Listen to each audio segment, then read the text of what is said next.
संसार में प्राय 3 बातों को लेकर लड़ाई होती है, भूमि, धन और स्त्री।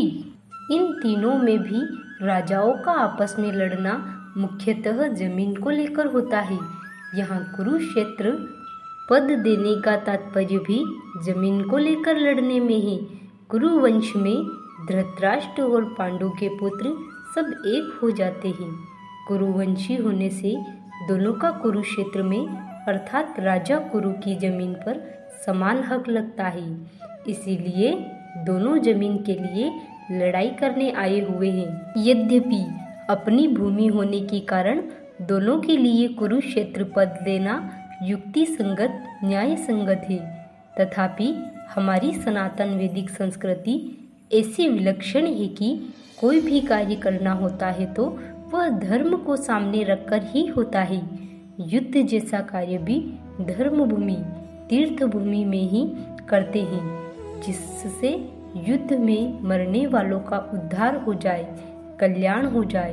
अतः यहाँ कुरुक्षेत्र के साथ धर्म क्षेत्र पद आया है। अतः संपूर्ण गीता धर्म के अंतर्गत है, अर्थात धर्म का पालन करने से गीता के सिद्धांतों का पालन हो जाता है और गीता के सिद्धांतों के अनुसार कर्तव्य कर्म करने से धर्म का अनुष्ठान हो जाता है।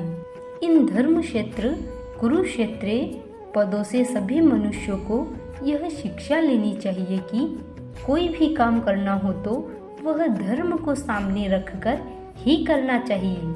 प्रत्येक कार्य सबके हित की दृष्टि से ही करना चाहिए, केवल अपने सुख आराम की दृष्टि से नहीं।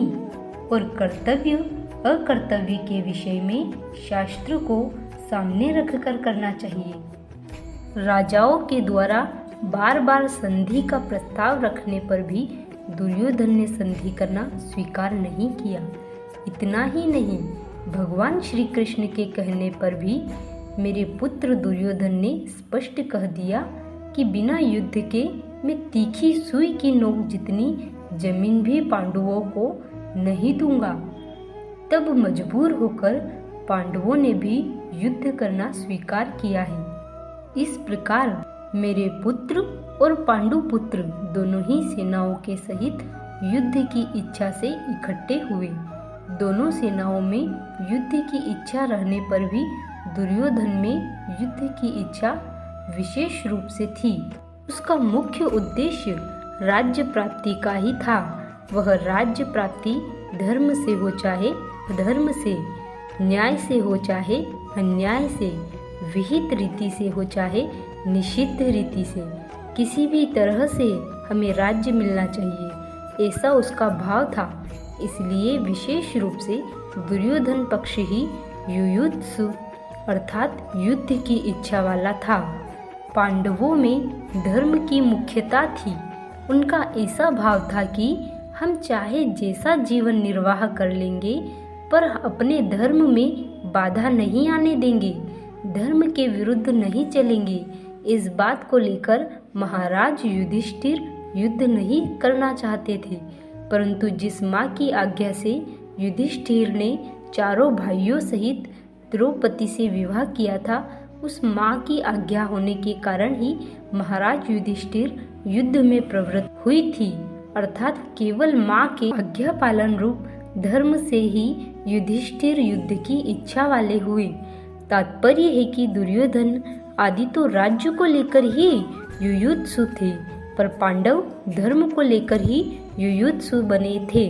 भगवान श्री कृष्ण पांडवों की ओर से संधि का प्रस्ताव लेकर हस्तिनापुर आए तो दुर्योधन, दुशासन, कर्ण, शकुनी आदि ने भगवान को पकड़कर कैद करना चाहा। इस बात को सुनकर कुंती के मन में यह विचार हुआ कि अब इन दुष्टों को जल्दी ही खत्म करना चाहिए, कारण कि इनके जीते रहने से इनके पाप बढ़ते ही चले जाएंगे, जिससे इनका बहुत नुकसान होगा। इन्हीं 2 कारणों से माता कुंती ने पांडवों को युद्ध के लिए आज्ञा दी थी। मेरे पुत्र और पांडु के पुत्र इस मतभेद से ही राग द्वेष पैदा हुए, जिससे लड़ाई हुई, हलचल हुई। धृतराष्ट्र के भीतर पैदा हुए राग द्वेष का फल यह हुआ कि 100 के 100 कौरव मारे गए, पर पांडव एक भी नहीं मारा गया। जैसे दही बिलोते हैं तो उसमें हलचल पैदा होती है जिससे मक्खन निकलता है, ऐसे ही मेरे पुत्र और पांडु के पुत्र के भेद से पैदा हुई हलचल से अर्जुन के मन से कल्याणकारी अभिलाषा जागृत हुई, जिससे श्रीमद् भगवत गीता रूपी मक्खन निकला। तात्पर्य यह हुआ कि धृतराष्ट्र के मन में होने वाली हलचल से लड़ाई पैदा हुई और अर्जुन के मन से होने वाली हलचल से गीता प्रकट हुई। जय श्री कृष्ण।